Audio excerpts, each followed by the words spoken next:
Latch the windows, lock the doors, and put the kids to bed. It's time for another episode of Tales from the Garage!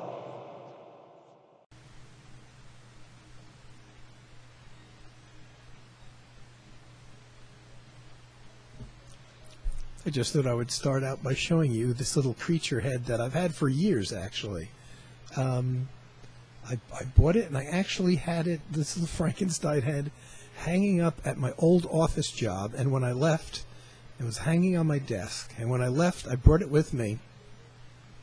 And although you never see it, it's actually sitting here on my computer, right underneath the monitor, staring at me every time I'm in here recording a video or doing anything on the computer. And considering it's a Frankenstein head, I figured it was apropos of the season, and I thought I would show it to y'all. Also, Halloween is my favorite season, and a dear friend of mine sent me some wonderful haunted Halloween incense. It's just the best. I mean, love Halloween. Actually, it's the only holiday I like, period. And I like it in a big way. Like, you know how some people are just crazy about Christmas? That's me and Halloween. Nothing else compares to it. And anything to do with the season is welcome and puts me in a good mood. And that incense, which I occasionally see at my grocery store where I go shopping, and, you know, even though I have, like, no income, I'll always pick up a box or two every time I see it, because they don't have it every year. But this one was sent to me by a dear friend, and it's getting me. It's perfect, because just within the last couple of weeks, I started burning incense in here, and actually in the main part of my home as well. Not just when I'm out here, and it really sets a nice kind of calm mood, I find. I've loved incense for years. But it's only in the last few weeks that I really started burning them again on a regular basis. And now I've even got some holiday incense, which is just great. So I'm back again. I'm totally unprepared to do this video, but I just thought I'd come out here and do it. This is very rare for me to do one at this hour of the day. It's late afternoon. At least it's not morning. But for me, Tales from the Garage, more of a nighttime thing, or at least I'm more laid back and relaxed. But thanks to the incense burning, the incense that I haven't lit the Halloween one yet, though. Has considerably mellowed me out anyway.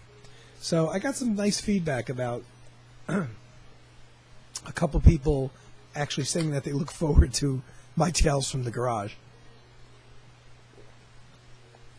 That's pretty incredible, I find. It's just about the best compliment I could get. And maybe goes to show you the sorry state of affairs of what's on TV. I don't know. Though I still do have a bunch of cable channels. A couple years ago, I did cancel all my premium movie channels. And every once in a while, I get a free preview of some of these movie channels, you know, these Showtimes and HBOs and all that kind of thing. And I watch a whole bunch of stuff on there, but realize I'm not missing much. They don't import and show anything that's really too interesting. It's all Hollywood crap, and all recent Hollywood crap. And even the stuff I like, in terms of genres like horror movies and all that, it's not very good, and it's certainly not worth paying for. And they don't go back and show any old things or European things or the stuff that I like. So, increasingly, I guess not surprising, I find myself looking at YouTube a lot. And just, you know, and getting older too, because I find that simply the most exciting thing that I could think of to watch out of anything, any choices, not narrowing it down at all, I would much rather see a couple things. Because I'm so into music, I would much rather see my favorite musicians, which you're never going to see on American television, whether they're American or not, either being interviewed and talking about their music just in a, you know, I don't need fancy visuals, just two guys sitting in a chair is good for me. Or, even better yet, maybe a guy in his, a musician in his own home, talking about his creative process, or maybe showing you working on some music or something like that. To me, that beats any movie with special effects or anything fictional, anything at all. And there's a few things I found. It was only a few minutes long, and I don't know how old it is. I want to say it was done in the last couple of years. I accidentally stumbled across a little, what was it, documentary interview / thing with Richuiki Sakamoto, and that was really interesting. It was up on YouTube. I don't think it's more than 10 or 15 minutes or 20 minutes. I don't recall now. I haven't seen it. It was about a year ago that I saw it. But the Japanese composer, whatever you want to call him, experimental musician. But I was totally unaware that he lives in New York City. I thought he still lived in Japan. So I learned something new about him that I didn't know prior to seeing this this documentary on him. And I don't even know if it's part of an official film or what. It was like an extended news story or something. But the great thing about it was you actually saw him at home working, and the layout of his studio, which is very interesting because he lives in New York. So I don't know if it's a condo, an apartment, or what it is, but it's obviously not structured like a house. So he has these kind of narrow rooms that he works in, and it's very interesting to see his layout. And then you envision his music from there, and it was just really interesting. I can't think of anything better than that to watch. And all that stuff doesn't matter how many pay TV channels you have, you're probably not going to see that. You're definitely not going to see that. Okay, so I have been chattering on here. Going to go back and do my famous vinyl pulls and see what I come out with.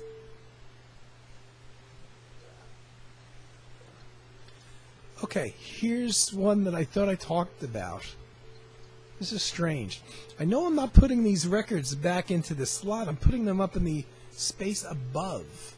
But Laurindo Almeida, the late, great nylon string guitarist who played in a jazz context. This was an album I bought.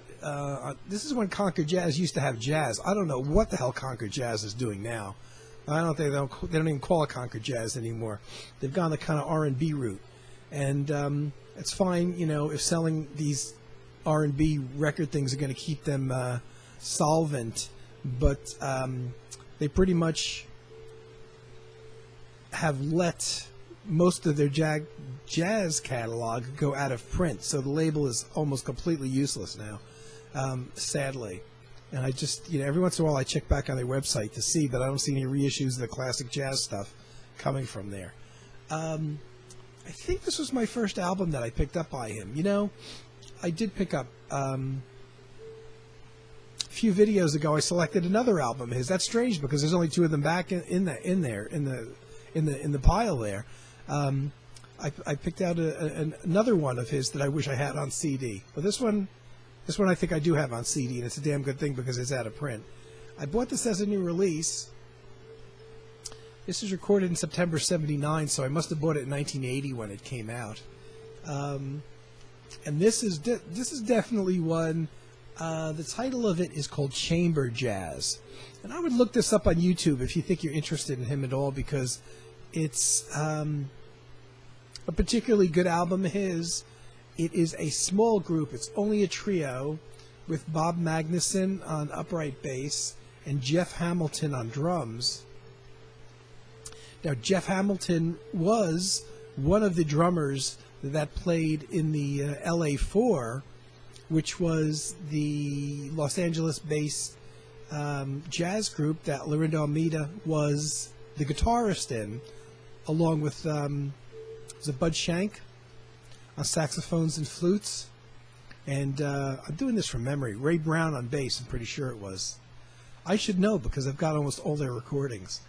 And that was a hell of a band. I mean, they're very mellow and laid back and conservative jazz. Maybe a bit like the Modern Jazz Quartet, the LA4 were, but I just love the sound of the LA4. I love their musical selection, and I think this is his first solo album that I ever picked up by Laurindo. Like I said, it's just guitar, bass, and drums. There's no additional horn or string arrangements or anything like that.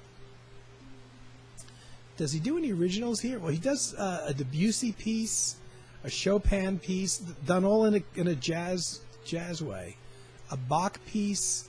So it doesn't look like there's any originals, but a lot of the tracks are kind of these jazzy arrangements of classical music. And it's a beautiful, warm, it's well-recorded album, all acoustic, with the nylon string guitar and upright bass and just acoustic drums. It's a very warm sounding thing. And of course, just like always, when I pull this out, it makes me want to hear them again, hear the albums again. This, I was smart. Unlike the previous, I can't remember the title of the previous Laurindo Almeida album that I pulled out in an episode going back a ways, but I know I didn't have that one on CD, and I can't get it on CD now. Thankfully, this one I picked up on CD, and when I looked this up a little while ago, it was long out of print, really sadly. But it's called Chamber Jazz. I'm pretty sure that there's tracks, if not the whole album, is up on YouTube. And I really suggest it if it sounds like it's your kind of thing at all. And there's nothing difficult about this. None of, there's only 2 pieces even go over the 5-minute point. It's just really warm. He's such a professional, profound guitarist, I thought. And again, one of those guys that I got into, obviously when he was still alive. And I was quite saddened to hear when he passed away, and it made listening to his music a little bit harder for ages. And I have that thing, musicians that I get into while they're still around, when they pass away, I generally have this period, I don't know what you call it, a period of mourning, when I find it really hard to listen to their music, sometimes for years. And there's other people, I'll give you a perfect example, that I'm so in shock when they pass because I was such a big fan of, like, John Abercrombie. And strangely enough, that didn't happen, and I really expected it would with John Abercrombie. And I think, and I can't figure out why, because I was such a big fan of John Abercrombie since about 1978, and he only passed away 13 months ago, in August of 2017. But I continued to listen to his music after his passing, and the only reason that I could think of that I was able to do that is because it was such a shock to me, his passing, because he's just one of those top guys to me that I think, in a way, I don't believe it. I think it was just such, I don't know what else to say, such a shock to me that I just can't really comprehend that he's passed away, in a way, or I just can't accept it, or whatever it is. And I've been listening to his music since his passing, just like I did before he passed away, which to me is very unusual, especially with somebody that I'm that fond of and that into for literally decades while he was still alive. So who knows why that is, The mind is a funny thing.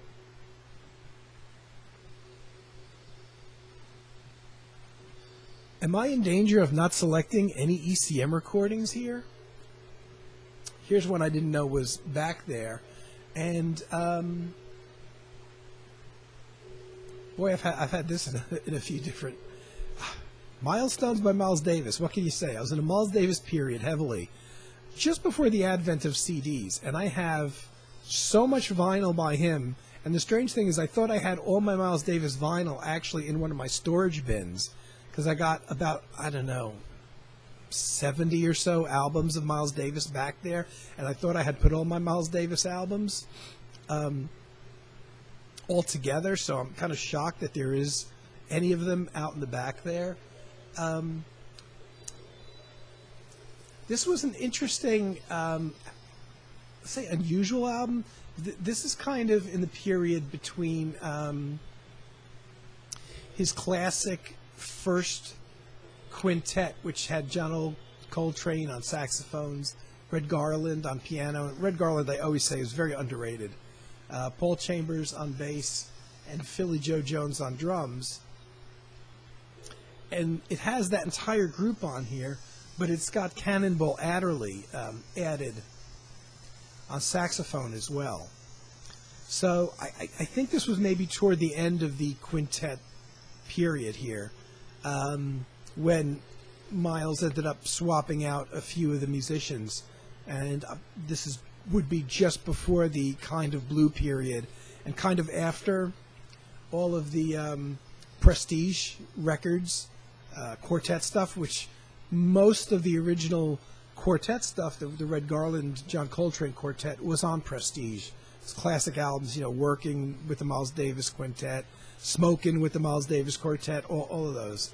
Relaxing with the Miles Davis Quartet. So this would have been one that he probably created a short time after signing on to Columbia Records, where he spent most of his career, and most of his albums are in Columbia. And what can you say? It's a six-piece instead of his normal quintet. Philly Joe Jones is just a great drummer that I loved. I remember when Philly was alive. I can remember hearing Philly Joe Jones in the early 1980s being interviewed on a jazz station that we have that comes out of New Jersey. Pretty sure it was on that station. And he was doing a Tad Dameron thing where he was in a band where he was playing all of Tad Dameron's music at that time, which I think was pretty much the last thing that he did before he passed away. Paul Chambers passed away quite young. Red Garland, I think, I don't recall. Red Garland, when did he pass away? I want to say either the very late 70s or early 80s. He was one of those guys that maybe didn't get the recognition he deserved. Actually, he passed away in 1984. See, I just looked that up on the computer. I never heard of his passing, so here was a guy that I didn't know for a couple decades had passed away. After playing with Miles, he did a bunch of solo albums, a lot as a trio, I think. Just a piano, bass and drums trio kind of thing. But they weren't real, say, commercially successful or quite as noted as I guess they could have been in the jazz world. And I don't want to necessarily say he slipped into obscurity, but I believe that he had moved back to initially where he came from. I want to say Texas. I think, actually, let me look. Yeah, it was Texas. And he had kind of gone back there, so he didn't kind of stay around in the jazz capitals of the world. And I don't really think that he definitely toured around very much after that initial Miles Davis period, and right after that when he was still actively doing a lot of recording. But he continued to play with guys like Paul Chambers and Philly Joe Jones.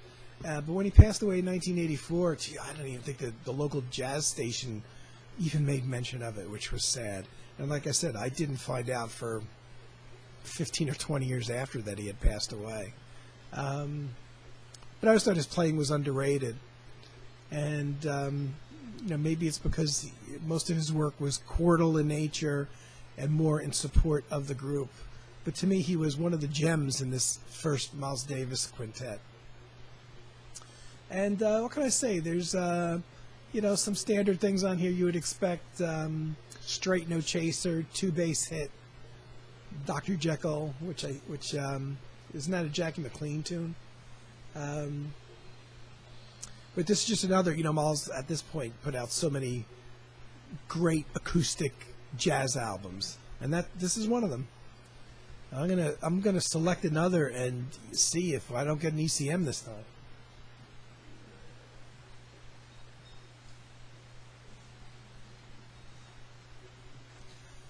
Well, wouldn't you know? Jesus, I did. Is this an ECM? Yes, this is an ECM. Now, here's one that goes back to the early 80s. And this was not initially released here in the United States. There was a funny period when, back in the 70s, in the late 70s, mid-70s to late 70s, Warner Brothers Records was distributing ECM records in America. And it seems like every ECM album that came out when Warner Brothers was doing the distribution in America, all of those albums came out in America. Once Warner Brothers stopped distributing ECM records and ECM went with other companies, and those companies switched over the years. But after that Warner Brothers period, it seemed like the American distributors, the ECM records, were picking and choosing which ECM albums they were going to release in America. As a result, probably a good 20%, I'd say, or more, of the ECM albums never got released over here in America. Some of that's changed in the years since, with things being reissued on CD. But I'm talking about the period. And I remember one of them was the Adelhard Reudinger, which is one of my all-time favorite ECM albums. I picked up at the same store, I think at the same day that I picked this one up. Harold Anderson, Mold Concert. John Taylor, Bill Frisell, Alphonse Mouzon. A great band, a little rough recording because I think this was an outdoor festival, I want to say. It was at a jazz festival, which Lee in Norway recorded in August 1981, which leads me to think that it was an outdoor festival. Certainly the sound suggests it. And there's one thing that you don't want in a live album, and that's an outdoor recording, because you just can't capture, especially when there's acoustic instruments involved. And, with the exception of the electric guitar of Bill Frisell, this is all acoustic. You got drums, upright bass, and piano, acoustic piano by John Taylor. This is kind of a weird band, too. I certainly wouldn't rank this as being amongst Harold Anderson's better recordings either. Just because it's a really kind of weird combination. There's nothing wrong with the way anybody plays, but musically it's a weird combination because Bill Frisell is in his most fusion-oriented mode. This would be roughly the same time that he was playing in Jan Garbrick's group. And toward the end of him being in Jan Garbrick's group, I saw him live, which would have been, like around 82 or 83. Live, he had a much more aggressive, distorted kind of fusion tone that he didn't really continue to use after that point very much. But it's on a couple of recordings, and this is one of them.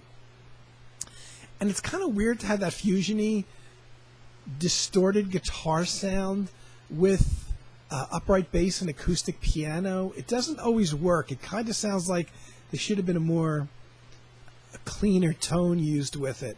John Taylor plays fine as no. John Taylor couldn't play poorly if he tried, as far as I'm concerned. Harold Anderson plays fine. Alphonse Mouzon I've never been a big fan of. I have a couple of his solo records, but he's a fusion drummer. Very good, technically, drummer, no doubt about it, but a very kind of loud, aggressive fusion drummer. And it's evident here. I mean, you would never mistake this for being even Jack DeJohnette, who can play fusion. Jack DeJohnette or John Christensen or Mike DePasqua or somebody like that on drums. This is kind of loud, bombastic drumming, a bit more than I think the music calls for. So it's almost like you got two bands. You got like Bill Frisell and Alphonse playing together in a fusion thing, and John Taylor and Harold Anderson playing together in more of an acoustic European jazz vibe thing. But strangely enough, Bill Frisell wasn't at that point, he didn't have any solo albums out quite yet. I think his first one came out in '82. So he didn't have the name that he's since gotten, or reputation. So I guess they didn't think that Harold Anderson had enough of a name in America, whoever the hell was distributing ECM Records at the time. I remember I had to go to New York City and get this at an import specialty shop. I don't know if it's still there. Probably not.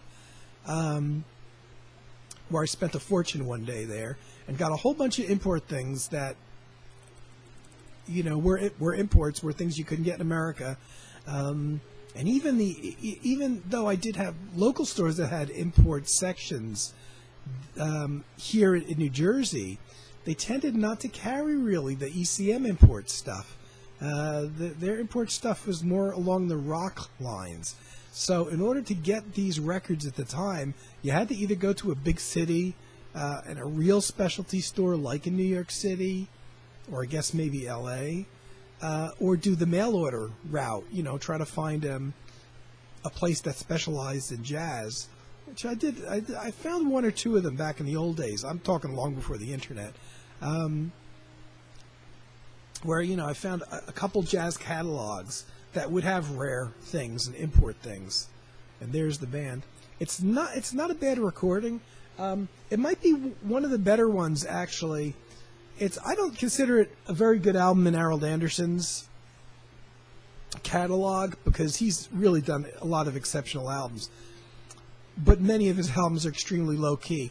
That might be one that's better suited to driving in the car around with, because, a lot of the quieter things get lost in the engine noise and the road noise, and I'm talking even if you got the windows rolled all the way up when you're driving around in your car. So maybe when I'm driving, there's times when I listen to music that's the slightly more aggressive albums by an artist, or ones that have a heavy percussion section to them or drive to them, and this is one of them.